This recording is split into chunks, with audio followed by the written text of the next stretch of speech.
بسم الله والصلاة والسلام على رسول الله صلى الله عليه وسلم.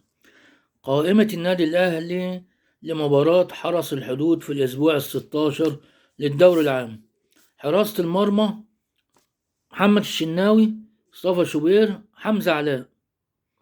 خط الدفاع محمد هاني، أشرف داري، كريم الدبيس، مصطفى العش، رامي ربيعة، أكرم توفيق، عمر كمال عبد الواحد.